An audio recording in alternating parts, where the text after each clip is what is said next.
I'm focused on his spirit cause it keeps me from his fire. The Holy Ghost is with me, so my fear I leave behind. My sins were all diminished when he took that breath and died. And if you think I'ma give up on my God, the devil is a lie.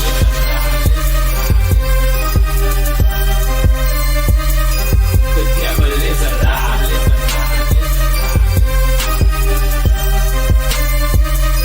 The devil is a lie. Hello, hello. Welcome to Black Tea News. I'm your host, Christina Barr, and today we're going to be talking about Amanda Seales on Jubilee, a little bit of that. And I saw some clips. I have one that I'll play, and I'll probably do some deeper commentary on, I guess, this topic and stuff later. But I don't know. Some things were a little cringy, I think, even from the Republican, Black conservative kind of side. But she seems not pleasant and giving a lot of, like, I don't know, vibes and energy rather than good kind of points. So, but I think what's interesting about racial politics in America and stuff is, I don't know, sometimes I feel like people on both sides want to have their cake and eat it too, you know? Like Amanda Seales brings up critical race theory as one of her, not critical race theory, I'm sorry, systemic racism is one of her talking points, and then of course Black Republicans are like, oh no, there's no, that doesn't exist. But I know that they'll talk about decline in the Black communities and fatherless homes and stuff, and then they'll point to something like the welfare state. You know, so they believe that there are things that they can point to conveniently. They'll bring up to say, hey, there's these Democrat failures that have messed up the Black community. So they think there's some kind of origin that they blame sometimes and stuff. Not that people still don't have, like, you know, individual decisions that they can make and they don't have their own agency or whatever, but they'll point to bad policies that have caused a shockwave of you know, conflict in the Black community. But on the other side, you know, you'll have a lot of leftists really point to, you know, systemic racism, white supremacy, blah, blah, blah. And then you point to something like, okay, well, Planned Parenthood, you know, obviously they're an example, for her to use your definition of systemic racism, because a disproportionate amount of Black babies are killed in abortion, or minorities in general, but Black babies are killed the highest disproportionately. You know, Hispanic babies are also killed, you know, higher than the rate of, like, white babies and stuff. And then they'll be like, well, that's women's decisions and choices and stuff. So they want to address agency to shift away from policies and stuff that they do like. And then they want to just ignore any kind of racist background, even though it could prove their premise, you know? So I think that both sides want to have their cake and eat it too. And it's definitely something that's going to take a longer kind of conversation and examples and so on. So I'll have to dive into more of that. I think I'm going to write like an article about it because I feel like I can write things a little bit more clear sometimes than I can explain. I'm just kind of rambling on, but lots of interesting things I want to talk about that as far as the Jubilee thing going on. And there's some interesting behind the scenes stuff that I've seen about Amanda Seales as well.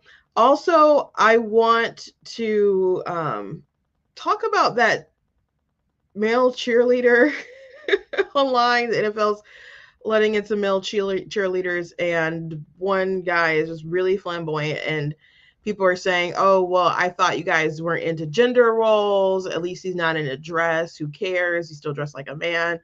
And you have to be kind of careful about how you defend your different worldview with stuff, because, you know, people sort of insisting that the roles kind of don't matter. You can be this way and still be a man. And now there's some of those folks are weirded out to see a very flamboyant guy. So I want to chit chat about that and some other things as well. There's some big geopolitical things going on. Trump met with Zelensky. Zelensky showed up in a suit, y'all. I guess it's serious. And Gavin Newsom is still just acting like a clown on social media. And they are really trying to make him, I guess, the next Kamala Harris with Brat Summer and all this kind of stuff. It amazes me that this man still thinks that he can be president. Maybe he can be. The world would just be insane if that were possible. All the crazy stuff that's going on in California. But I think there's enough people, or there ought to be enough people in this country where that will not be a thing. But anyway, very long intro. Summary of what we're going to talk about. Before we jump into everything, though, I want to encourage you guys to go to BlackTuesday.com, check out different content, website, articles, videos, etc. If you like what I do, please consider leaving a donation on the website because it does cost a stream on my site, all the good stuff. You guys get support. I very much appreciate it. Appreciate you guys. You guys can also check out different merch that's available on my website. So I told you guys that I'm working on my children's book, Bigger. I did a lot of stuff with the hardback. I just got an email not too long ago that I did something wrong, so now I got to reformat it and see what the problem is. So I'm still working on that. So as soon as I can get a proof in my hand of, I'm getting another one from Amazon that I just ordered that should be here Thursday, with some updated stuff in it, but I want to know when the hardback will get here and in my hand and will look fine. Because I'm using a different company that I've never used before. It's Ingram Spark, which is a big company, and they do a lot of distribution and can get into bookstores and other stuff like that. I just haven't done that before. So as soon as I get that straight, I will have a release date. But it looks like we're aiming for October as far as when we're going to officially have it out. So just, stay alert. Hopefully, everything looks okay. I guess I'll double check it myself while I'm here. I'm back at my studio. I'm not in my sister's studio today. I had to be in her studio on Friday because everything looks so blurry. And it looks like it's okay. Well, I'm looking at YouTube a little bit, so I don't know what was up with Thursday. I do apologize for that. I could not figure out what was up live, but it looks like it's okay. I'm hardwired plugged into my modem, so it just kind of wasn't picking it up last week for whatever reason. But we had all kinds of different weather and internet issues and stuff. So I think it was just, I don't know, my kind of the computer connecting. But thank you, Abel. He says it looks okay on his end. Thank you very much. So anyway, I had a good weekend. I hope you guys had a good weekend. We had a dedication service for a newborn baby in the church. She was actually my goddaughter. I don't have a granddaughter. I'm a godmommy. Okay. So, nice weekend overall. So I hope you guys had a good time. So anyway, before I jump into the Amanda Seales stuff, I want to talk about Gavin Newsom for a moment. Gavin Newsom is the governor of California who always seems to want to talk about everything else going on in the country except for California and the job that he's really doing. And when he's confronted about stuff, he will lie through his teeth. He has his own podcast. I'm like, aren't you busy governing, bro? You have a podcast? It's so strange. And he had on Charlie Kirk, and he was confronted about some things, and they talked about gender ideology, and he acted like, he wasn't all for it, as if he doesn't sign bills, and he kind of will admit that it's unfair, but at the same time, he doesn't really want to get rid of it. He's just so slimy. He's so slimy. And they want to retaliate in California for what's going on in Texas. So Texas is doing redistricting. And you had Texas Democrats who fled the state, went to Illinois of all places, as if that's not gerrymandered to heck.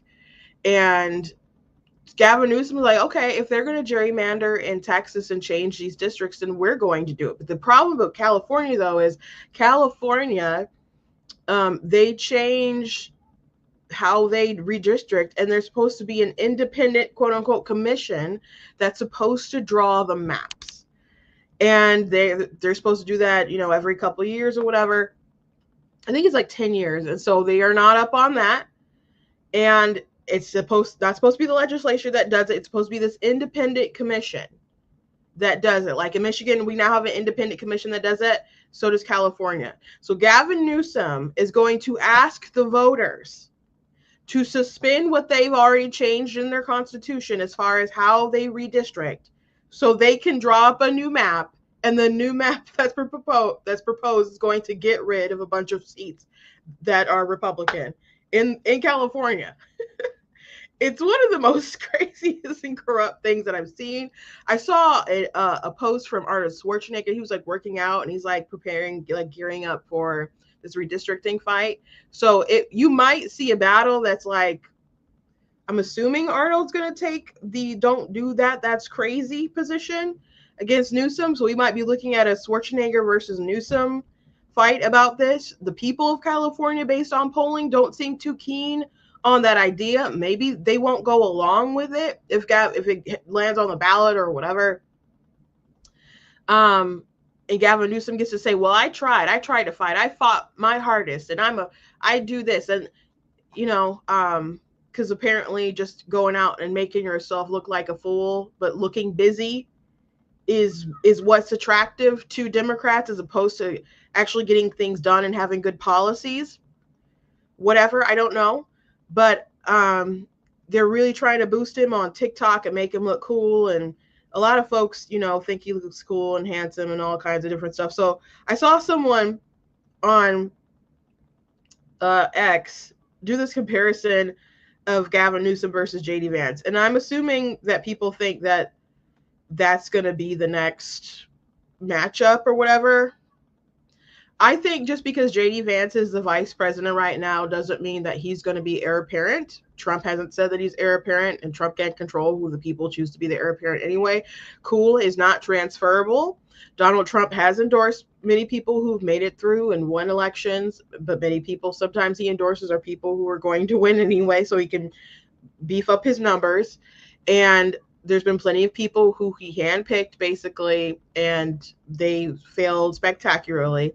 So a lot of people try to make it seem like their endorsements and their blessings are more powerful than what they are. So even if Donald Trump was like, yes, JD Vance is the heir apparent to MAGA, that would not mean that JD Vance is actually going to be the heir apparent to MAGA, and that we will still be in a MAGA era after all of this is said and done. I think I don't know, Rubio is obviously rising as far as, I guess, in people's eyes and competency as far as what he could accomplish as, you know, the head figure in the Oval Office, especially since Trump keeps like putting all these hats on his head. So I think there's more people who would feel more comfortable if it was someone like Rubio rather than JD. I still would like to see DeSantis put his hat out there again for it. You know, I saw a video of JD Vance, and he was interviewed by a woman, and she was playing Would You Rather, and it was like, would you rather Ohio State never wins another championship, or your daughters paint your nails pink before there's a meeting in the Oval Office? And he's like, oh, I'd rather have my daughters paint my nails pink. And I'm like, I'm not voting for him. That was like my immediate like thought, like, oh, lost my vote. Like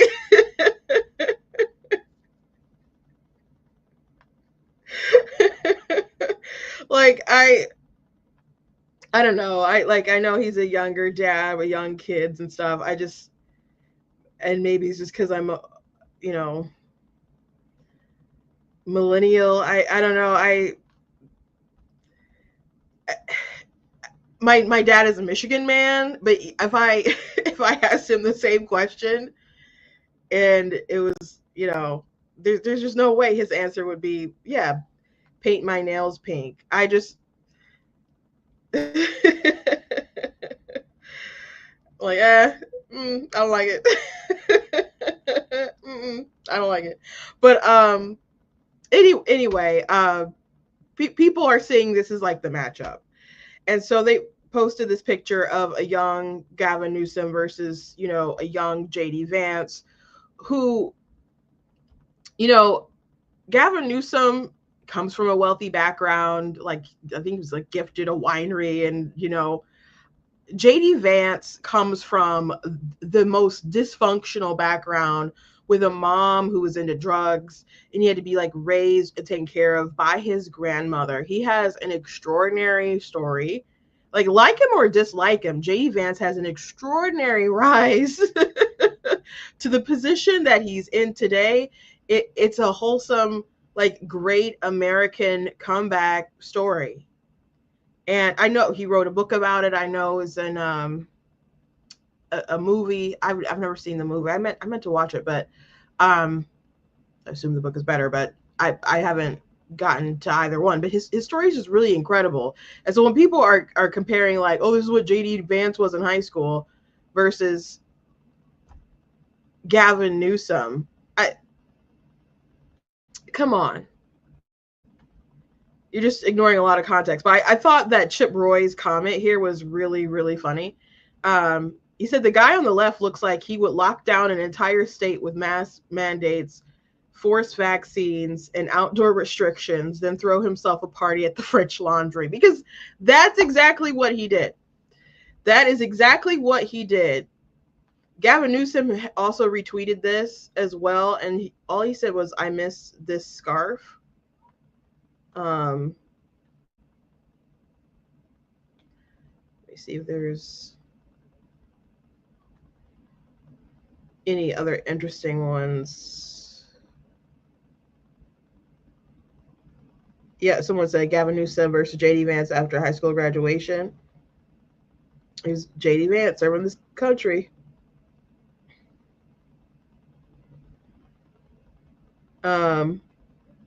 Here we go. Gavin Newsom's dad was a personal attorney for the billionaire Getty family. They gave young Gavin money to start a winery in Napa. JD Vance grew up in a broken, drug addicted home in the Rust Belt. He joined the Marines to pay for college. These guys are not comparable. So, you know, if you're going to look at their different backgrounds and their stories, JD Vance has an incredible story. And I have no hate for people who come from money, who their family set them up well. You know, I think it's admirable when you can when you build a profitable life, and then you can set your kids up well. No shade that just because Gavin comes from a rich background, but he's not a good person. He's not a good person, and he's so slimy and so slippery. To me, he seems like an 80s sort of villain, and I've compared him to Terry Silver from like Cobra Kai. I'm like, he seems like the kind of guy who would rig a kid's karate tournament to me. You know, that's what he seems like to me. So if people want that matchup, it could not be him. I mean, he's been on the public sphere for a while now as the governor of California, been very vocal and stuff. There's other people who obviously want to rise up in the landscape. Like, I see Alyssa Slotkin really being pushed by the Democrats. She's on TV all the time. She's unfortunately a senator from Michigan right now. She had just won in the recently in the election. So they have some people they're going to try to rise through the ranks, because to some people she's seen as a moderate and stuff. So they're gonna have some new benches anyway.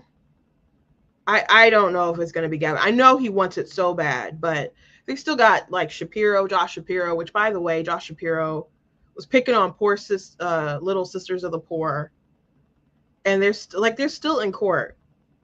Little Sisters of the Poor, they're a group of nuns who didn't want to pay for like birth control and stuff because that's against what they believe.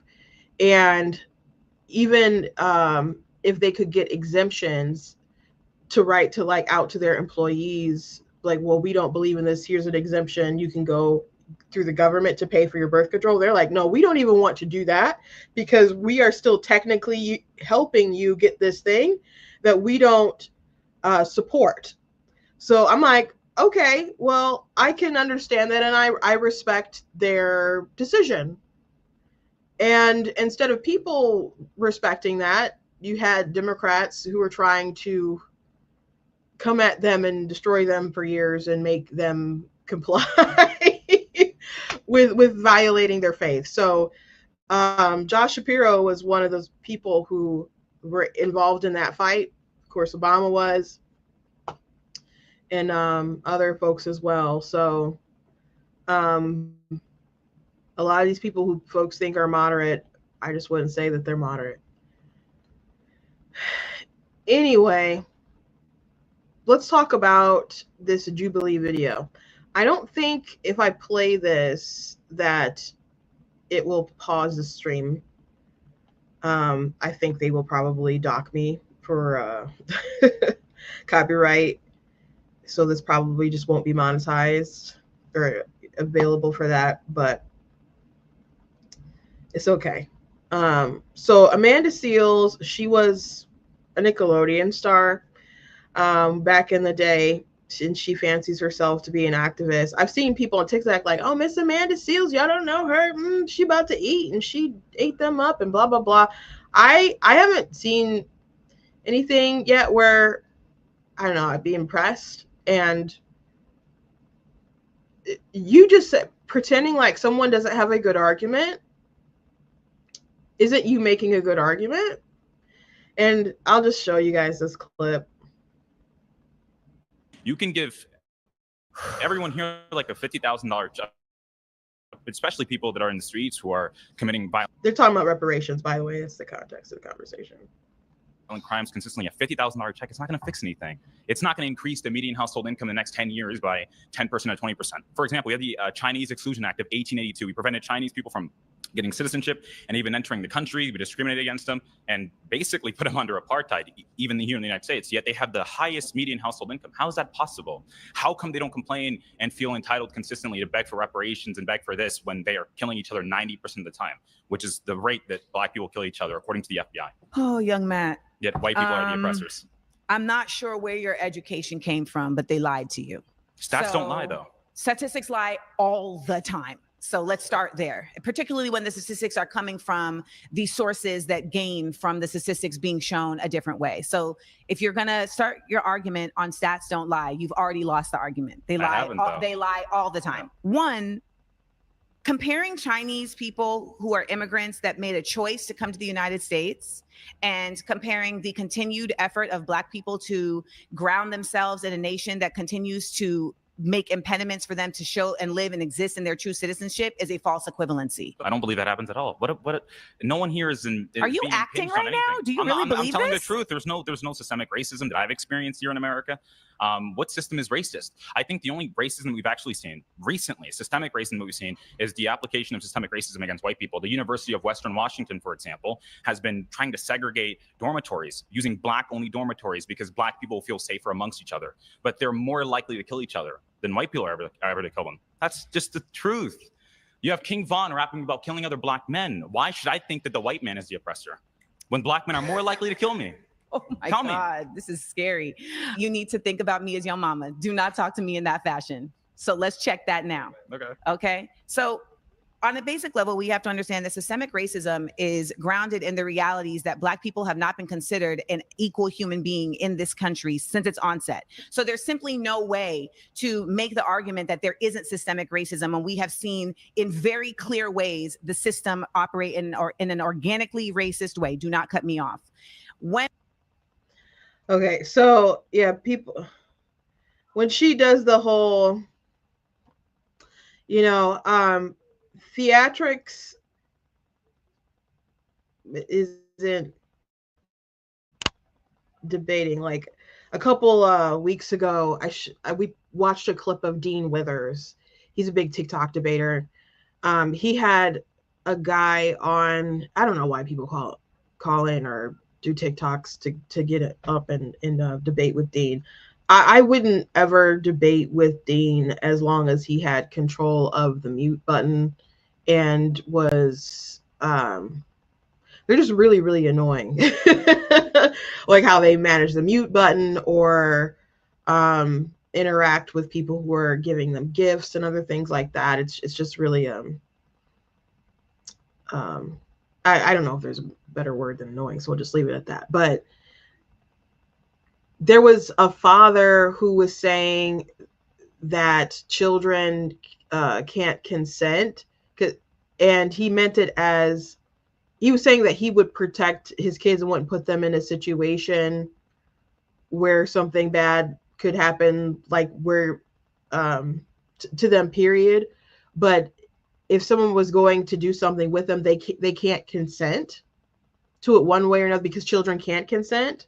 And so asking them whether or not they would want to do something isn't really a question that's up for grabs, because as the parent, he's going to protect them. And so that was the guy's point, but Dean just took like kids can't consent, and he like muted the guy and like covered his mouth, made his eyes real big, and then he like told his audience to dox the guy. He's like, if anyone has the capability to like grab his name and figure out who he is, like, you know, go ahead and do that. And really, he probably should have got kicked off from TikTok for doing that. And he just really, really looked like a clown. And so people turned around and was like, children can't consent. Are you saying that kids can consent to sex? But he just did this theatrical thing because he was trying to trap the guy to make him sound dumb or immoral, whatever. And so the guy said a very common sense thing, and Dean was dead set on acting, so he made the face. Yeah, so give me 1 second.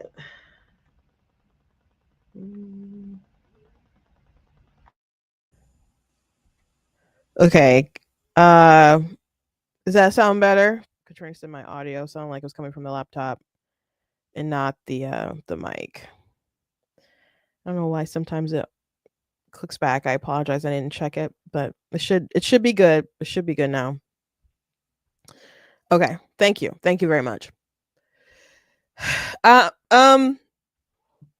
So here's the truth about systemic racism.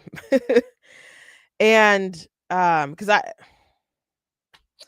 don't think either side handles kind of this situation well. So the way that the left brings up systemic racism or the definitions on it, it's actually kind of hard for it to not exist in America, just to be honest with you guys, because all you need is like some kind of racist origin, and you need some kind of disparate impact. And it doesn't matter what the current motivations are. They cannot be, the people in place of the system can not actually be motivated by racist intentions to purposely harm Black people. But you see the numbers, and it's like, oh, well, Black people are disproportionately harmed here or represented here. And we can see like there's somewhere down the line in America's history or whatever, there's a racist origin here. So we're going to attribute that to systemic racism. It doesn't matter what the individual's, decisions are. Like, we can try to analyze this data more or whatever. And again, it doesn't matter what the intentions are of the individuals or whether they're implementing these policies with the intention to have a racist sort of disproportionate outcome. Those things don't matter. All that you really need to see is that disparate impact. So, a conservative like Ben Shapiro can look at how they analyze systemic racism and be like, well, it's a hoax or it's stupid because it's unhelpful.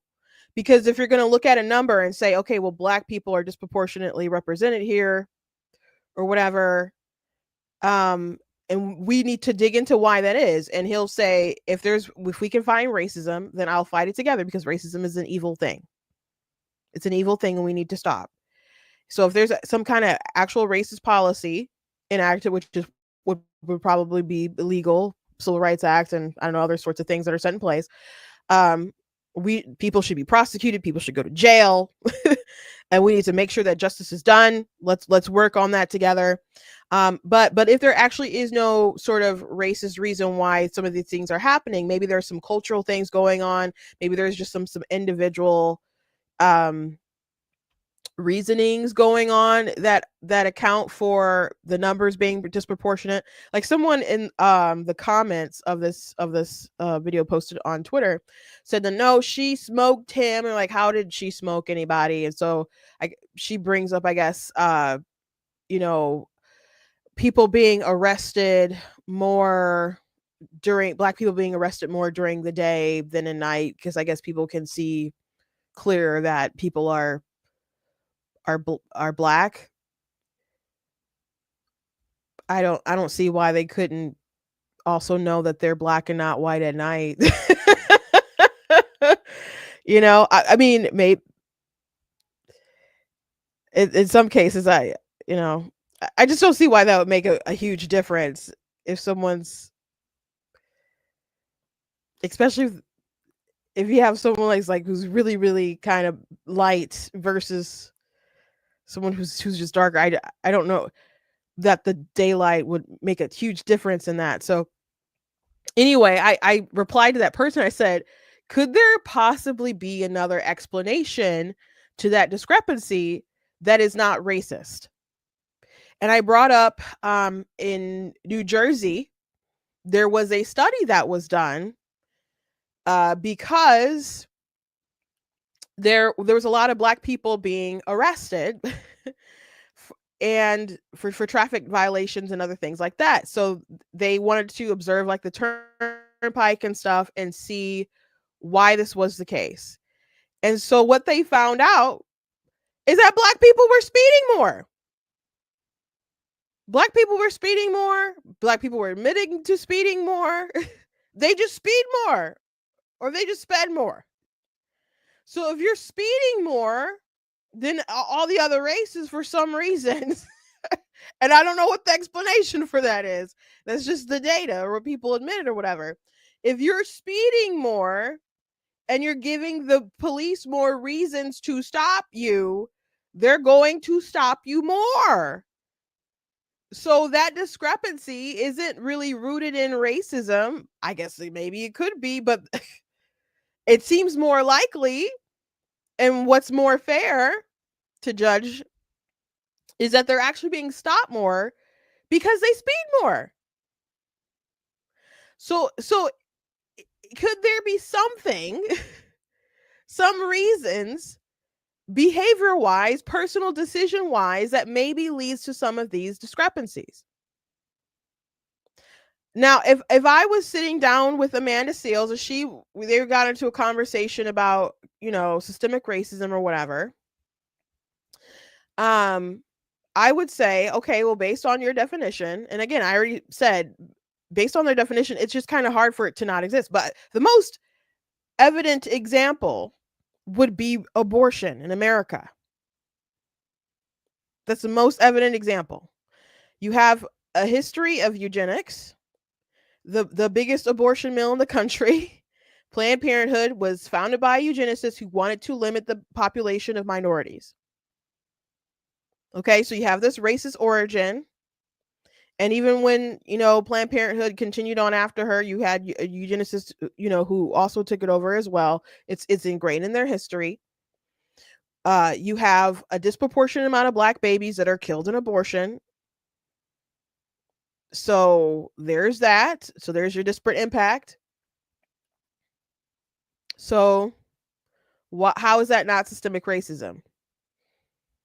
When you hear politicians talk about we need to keep abortion legal, they will say, well, women of color will be especially harmed, quote unquote, if we don't have access to abortion. Well, if you have more access to abortion, you have more children being killed.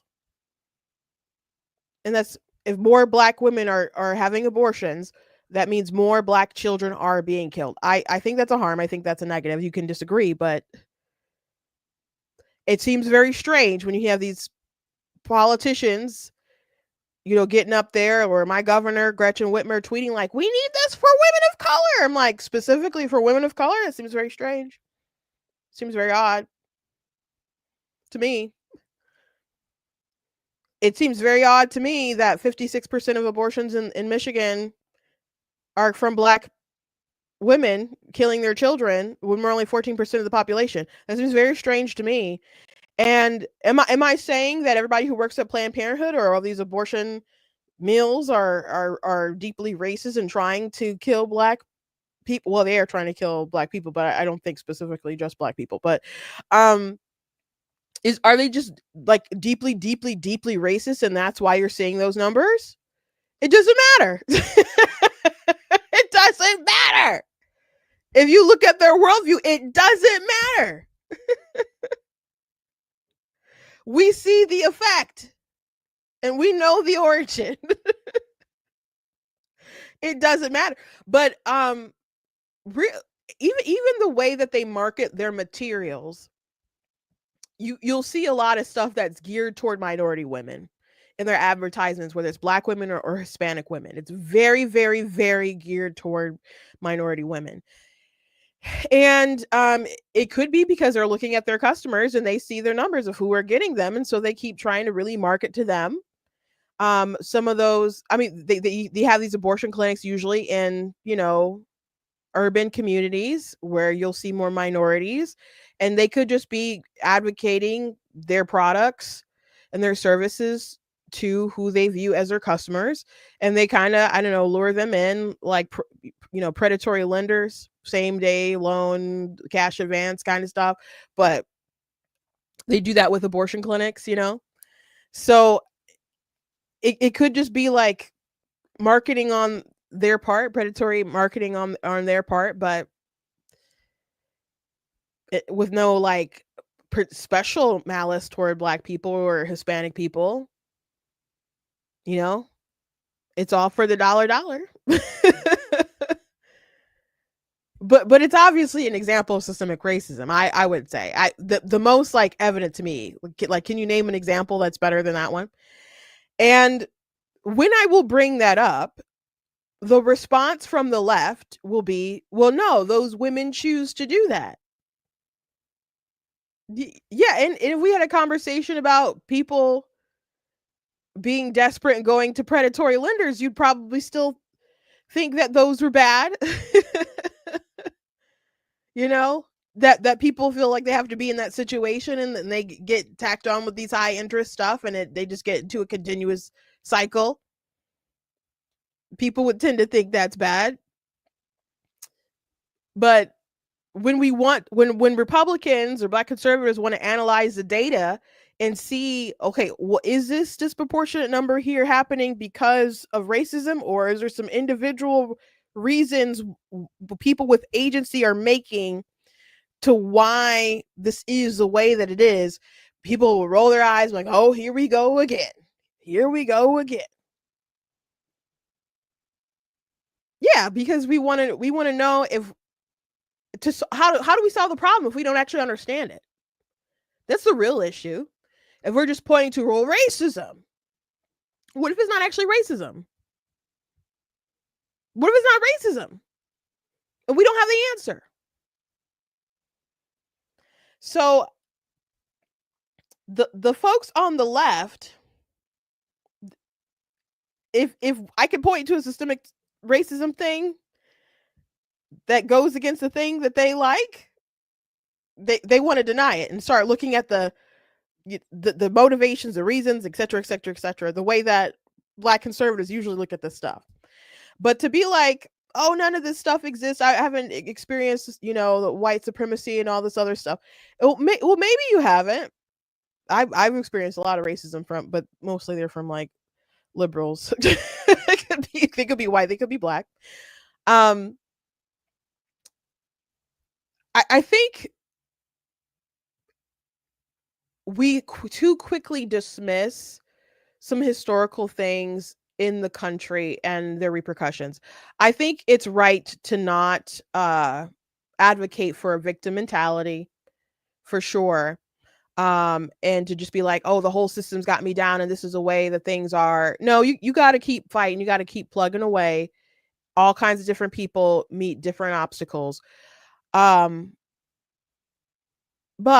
there have been different obstacles that minorities have faced in this country that have led to shockwaves of devastation. And I know that Republicans believe that because they will bring up the welfare state all the freaking time. They'll say that, oh, the welfare state and encouraging fathers to not be in the home, and they pay you more to not be in there. Like, you've heard people like Larry Elder and other folks bring that up, and Charlie Kirk or whoever bring up things like that. Okay, well, if you can point to bad policies that have these bad ripple effects within the communities, couldn't you argue, well at least allow some more nuance in the conversation, I guess? And I know that when there were Black people trying to get ahead in the country, you'd have like communists who'd be like, okay, we get these Negroes are getting together, they're trying to be self-reliant, we gotta convince them that they shouldn't do this on their own, that they should try to get the government to pay for this stuff and do this stuff. They can't be self-reliant. You know, it's different things that the books like Color Communism and Common Sense talk about. They wanted the Black community to basically be a trash population, and they would use Black people and the plights of Black people with racism and so on to advance communist ideas. So I'm just trying to say the boogeyman that some people try to pretend like doesn't exist, it kind of did exist. And a lot of the ideology and cultural things are still sort of prevalent. Now, can people make their own individual decisions for themselves and their families to do better, be better? Yeah, sure. But these things have existed and done some damage. Like even the idea of minimum wage. Minimum wage was promoted by eugenicists, knowing that they would minorities would not be employed because they didn't like the idea of competitive wages. Like, let's say you have and it wasn't just like Black, white, a Black, Hispanic or issue or whatever. There were other kind of sects of white people that they deemed to be kind of less than as well. But let's say you have your prime white people that they deemed to be superior. They didn't like the idea of them having to compete with people who they deemed to be less than. So let's say both the option is you can work here for $5 or something, and the Black person is like, sure, I'll take that. And they're like, well, I don't want to. Optimal white person is like, well, I don't want to do that. I want to work for $7 or $6, something like that. And this person is undercutting me because they're going to work for that amount, but I don't want to work for that amount. And the Black person, you know, he at least he has a job. He can take care of his family. And so they get things like minimum wage passed that's going to be at the number that the optimal white person wants. And so they'll go and just hire optimal white person as opposed to the Black person who could have maybe had that job and maybe more hours or whatever. So they knew that would happen. And you also had people like Royal Meeker, who worked in like the Woodrow Wilson administration. He also like had some quotes about minimum wage and stuff and how it would lead to different Black people stuff being unemployed. And he said it was a good thing because then they'd be on the government teat. And if they're kind of out in the world, able to take care of themselves and take care of their family and advance those own kind of ideas, then they're basically going to be uncontrollable. But as long as they need the government and they need our couple dollars and stuff, we can control them. So, you know, I'm not here to preach against like some government stuff to help some people out or whatever, but I'm just letting you know that there was a plan to keep people under the heel of the government, or teat rather, I guess. Well, I'll keep saying that, you know, just dependent. That's true history. of our country. And so a lot of these things that people on the left want to complain about when it comes to policies or systemic racism or whatever comes from their side. It comes from their side. Like, if you want to talk about needing to tear down racist institutions, like that was all the rage in 2020, let's tear down the racist institutions and stuff. Oh, why don't, okay, the Democrat Party. What, like, why did y'all just like start something new? Like, there's only one of the major parties was like trying to keep slavery and stuff, guys. It's the Democrats. They didn't feel the need to kind of revamp things. They just felt the need to kind of, it'd be like, oh, what, there was a switch, which, you know, really there wasn't. But a lot of bad policies that have led to bad outcomes are from things that they support, or these really, really radical folks about to vote in that guy in New York, Mamdani. These communism has never been for Black people. They've used the plight of Black people to advance communism, but it's never been about trying to make the world better for Black people. Never been about that. Never been about that. It's just going to lead to more ruin, more social ruin.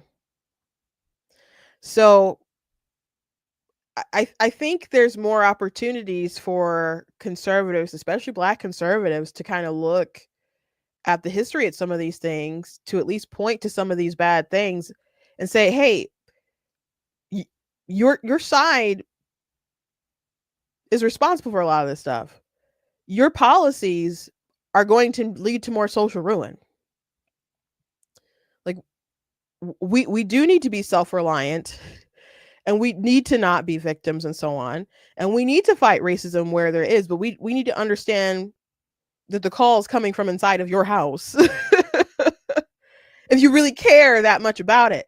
But because some of us are so dismissive of it, we just sound so alien to the folks on the left, being like, I've never experienced this stuff. What are you talking about? And then you just get the Amanda Seale types that are just like, like, wow, you guys are so ignorant. And then now that isn't a good way for them to be and for them to respond. Like, you shouldn't just dismiss people like they're crazy and not like bring up the facts. And, you know, she brought up like stats being a lie. Stats can be like, you need to look at the studies and see if they were done with sound reasoning. There was a good example from Cox. She talked about this clip. She said, statistics can be skewed. It's important to be informed about the methodologies behind those you use to be able to pinpoint where differences between studies stem from. For example, John Lott's stats show that gun-free zones account for 98% of mass shootings. But according to anti-gun groups like Everytown, they account for less than 5%. Huge difference. So what accounts for it? Well, one has a sane and honest methodology. Lott counts all mass shootings that occur in spaces where the general public is not allowed to carry a gun. That makes sense because that's what literally everyone means when they say gun-free zone. Furthermore, the whole point of even conducting such studies is to answer the question of whether or not citizens are safer when they can arm themselves or not. But in Everytown's study, they conclude shootings that take place in a gun-free zone, so long as that space may have had security present who could theoretically have guns. So under that hack job methodology, they exclude concerts, schools, arenas, pretty much anything you can think of, because a cop could maybe be there with a gun. Even though SCOTUS says cops have no obligation to intervene in such situations, and as we've seen in numerous events, Parkland, Uvalde often don't. So Are stats concrete? No, they're a tool we can use to help form conclusions. But that isn't the point this woman is making. She's arguing against the very notion of stats, facts, concrete, anything. She and the rest of the post liberal left's ideology requires a suspension of reality and a refusal to confront objective truths. So, yeah, stats can definitely lie, I guess, but it's if he has bad stats, if she's not aware of the different stats that he's using or whatever to make his argument, that's one thing, but you need to know why it might be bad instead of just like flat out kind of rejecting what he's saying.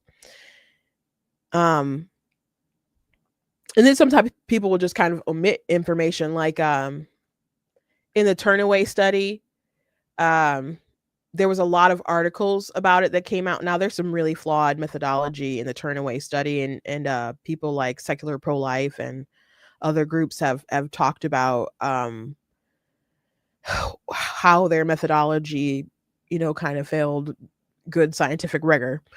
But they claim that I think it was like 96% of women who have abortions, or maybe it's 95, 94, something like that, really high amount of women who have abortions don't regret having them.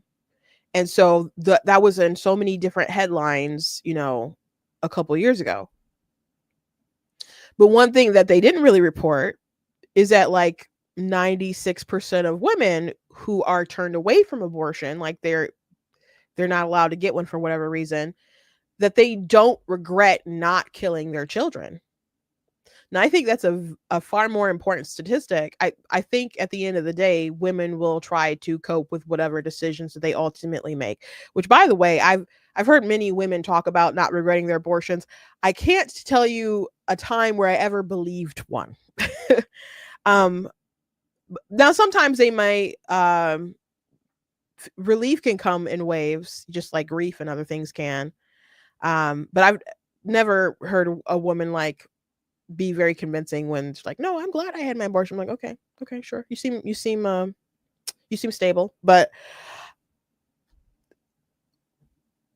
to the women who decide, who are prevented from terminating their pregnancies, even in the stats, it says that like a third of women who are turned away like within the first week are glad that they didn't do it, because they follow the women up to like 5 years.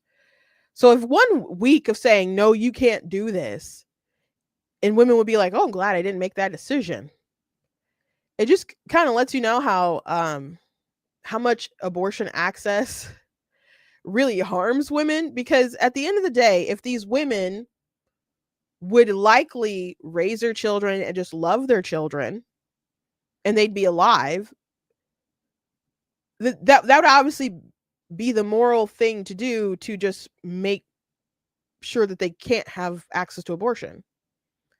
Because these same women who are claiming they don't have regrets about killing them, they very likely would be the same women who would be glad that their children are alive if they were prevented from killing them. I'm not saying that there aren't women out there like, I wish I would have gotten rid of you. I'm not saying that those women don't exist or whatever. And it's pretty sick, but I know some people are just kind of so involved in the culture that they say anything. Like I saw a post the other day of a woman who was 8 months pregnant, and I think she had preeclampsia, and she's like, oh, they wouldn't let me abort, and they just decided to deliver the baby, and her baby is alive, and she's like playing with it in a picture and stuff. And folks in the comments are like, yeah, what, you would try to have the baby, that's what happened. You wouldn't just like take multi days out to try to to kill the baby, like induce death and then deliver a dead baby at 8 months. That would be crazy. That would be crazy. But people are so stuck in abortion culture that they say the wildest stuff. I'm trying to see. Oh, I found it. I found it, guys. She says it's been, let me just maximize this so I can get closer, because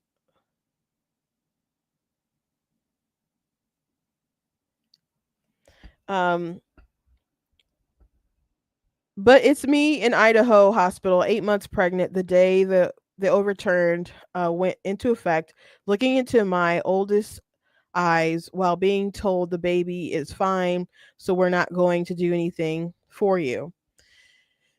And so she's trying to connect this to Roe v. Wade. People are just so desperate to be relevant. And she said, I had an undiagnosed preeclampsia. My OBGYN thinks I had fluid in my lungs based on my symptoms. The final and late diagnosis and elevation increases and decreases I went through that day in the mountains. Baby is fine now, but he was tiny when he came out, 5.9 pounds full of term. So what, you wish you could have aborted it? I don't get it. And she said, my symptoms and my health as a living, breathing human should have prioritized over my fetus. The overturn of Roe v. Wade took away so much more than just our choice to abort.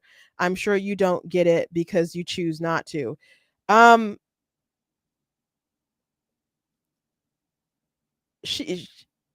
This all caps, like, I was living and breathing, like, your child was 8 months 8 months, like, you were 8 months pregnant. Do you know how big an 8 months pregnant belly and baby and stuff is? Like, like, all of the organs are, well, all the organs have begun and stuff to form by the end of the first trimester, but like 8 months, like, what do you think was going to happen? Did you want like a Kermit Gosnell type of execution of the baby where you just induce the labor and then snip the spine? Like, what did you want to happen at that point? But people are so desperate to be relevant to what they deem the culture to be.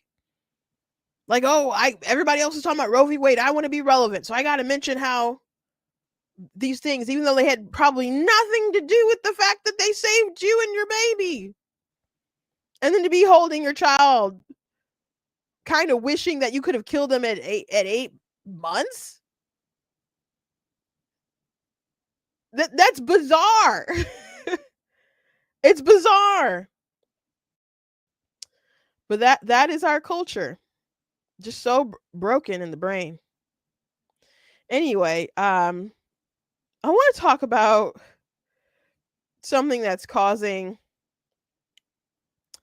a bit of an issue online. And so there's a team that is allowing male cheerleaders, and a lot of folks don't like it and have been talking about it. So I'm going to go ahead and play a little bit of the dancing. And I've seen people say like, oh, he looks great. He worked hard. I don't think he looks good doing this. I think he looks ridiculous. And so, I wouldn't have given him the job, but here we go. You can judge yourself.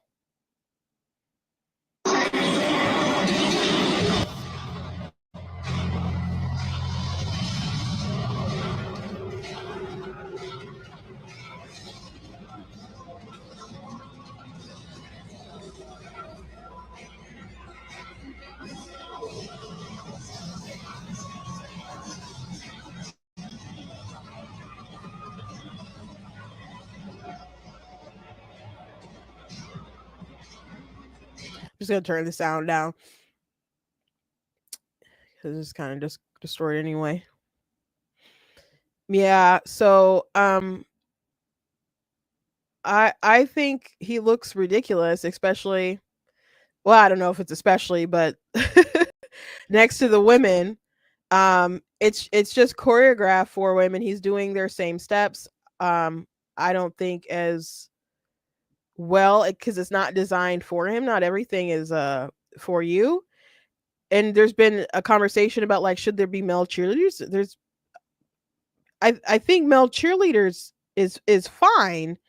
I think though, male cheerleaders, they should be doing more masculine sort of movements and, I don't know, picking up girls and flipping them into the air and not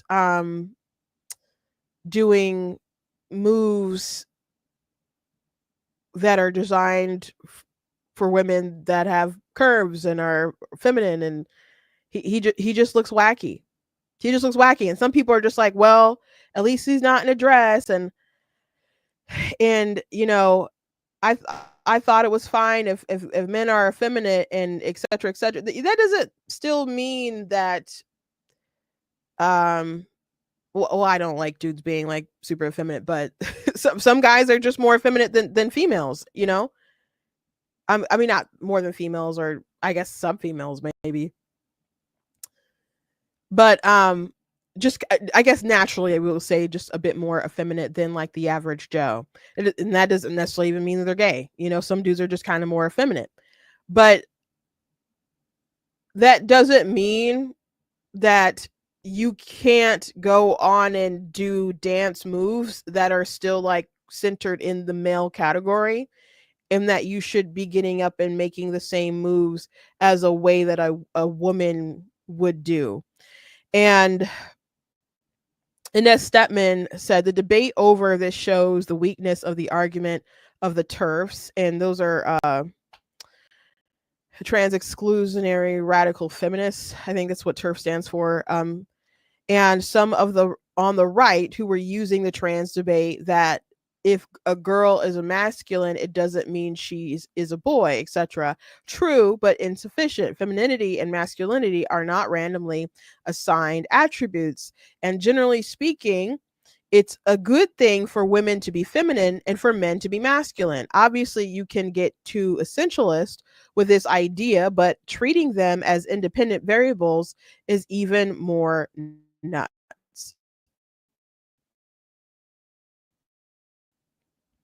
They'll find homes, but that doesn't mean we should mainstream the idea. So yeah, some people, I think, to make the argument against the trans stuff, they're like, no, it's okay. You can be as much as you want, flamboyant as you want, or whatever. If that's just how you're gonna be, that's how you're gonna be. And but that still doesn't mean we want you acting out in a role that's in these moves and stuff that are obviously designed for women. Like when people would mention drag, men dressing in drag, like for comedy, which I'm not too crazy about, I guess, but versus actual drag or people being trans in general, I would always say that the comedy, when it was like, I don't know, Jamie Foxx or Martin Lawrence or Eddie Murphy doing drag, the joke is that men make ridiculous women. That's the joke. That's why it's quote unquote funny, because they look ridiculous. The joke is that men make ugly women. That's the joke. That's the entire joke. This is a joke. It's not supposed to be funny, but he doesn't know it's a joke. So it's just like some people have said, what's the argument other than it gives people the ick? And someone responded and said, the fact that it gives people the ick is argument enough. It gives me the ick. I don't like it. He doesn't look good doing it. He looks ridiculous because he's not a woman. I haven't watched I Think You Dance a long time. I don't know if it's still on right now or whatever. I know they came back some time ago, but I recall years ago when it kind of first started, and Nigel Lithgow was harping on some of these guys who would get on there and dance, and they would just be too flamboyant and not masculine enough. And it's not that he was going out there ragging against gay men. It was like, but if you're going to come on here and dance, you need to dance as a man. You need to fulfill that masculine role. We're having male and female partners. You need to be able to Be that contrast, be that opposite. So you can pair well together. You can serve as a complementary nature to one another. But you don't need to pretend to be her. So if he was going out there just doing some flips and, you know, straighten up his body posture and out there like, I'm a dude, I'm doing some different stuff, it would be whatever. I want to see him do some physical things that women aren't strong enough to do, you know, as far as acrobats or whatever. I don't want to see him shake his pom pom, you know, and not be able to really flip his hair. Like that's so yeah, it gives me the ick. It just does. You cannot like it that I feel that way and other people feel that way. But men make ridiculous women. We are just different. And he can be as flamboyant as he can like dudes. I'm assuming he likes dudes. If he wants. That doesn't mean you got to show up and basically try to emulate the women. And people are like, well, he's not wearing their outfits. He has his own shorts and why he's still moving like them. You might as well replace him with a woman because he is replacing a woman. And then people have noted, like, to get on the front lines like that, he seems like he's being pushed forward. There's usually like a pecking order to this kind of stuff. So him just kind of popping on the scene, you know, seems very performative. But people are talking about it. Here we are talking about it. People have been talking about this for days online. So I guess at the end of the day, they got what they kind of want. But I'm not a fan. I'm not a fan. But we should be careful about how we debate stuff, because I do think what Inez said is true, that people would just kind of be like, oh, well, you just can be whatever way you want, is, you know, but as long as you know that you're a man and you're not, you know, trying to be a woman, when the truth is that we do support gender roles in some capacity, in a lot of capacity. Now, those kind of social concepts aren't what make you a man and a woman, but there are some things that fit into the role of like masculine and feminine. Like they don't come out of nowhere. And they're born out of biological natures, really. So anyway, that's the show for today. Please go to blacktnews.com, check out different content on the website, articles, videos, etc. If you like what I do, please consider leaving a donation on the site, because it just costs a stream on my site. All the good stuff guys can support. I very much do appreciate you guys. You guys can check out different merch like Pro-Choice Men Are Sus, like that one. We do have the pumpkin spice season mugs that you guys can check out and get as well, as long as some other pro-life stuff. We got the black tea mugs as well. You guys, I will inform you when I get my book situation with Bigger done. Like I said, I gotta like tweak some stuff with the formatting and my hardcover and so on. So I look forward to when I'll be able to officially have that out. It should be a good time.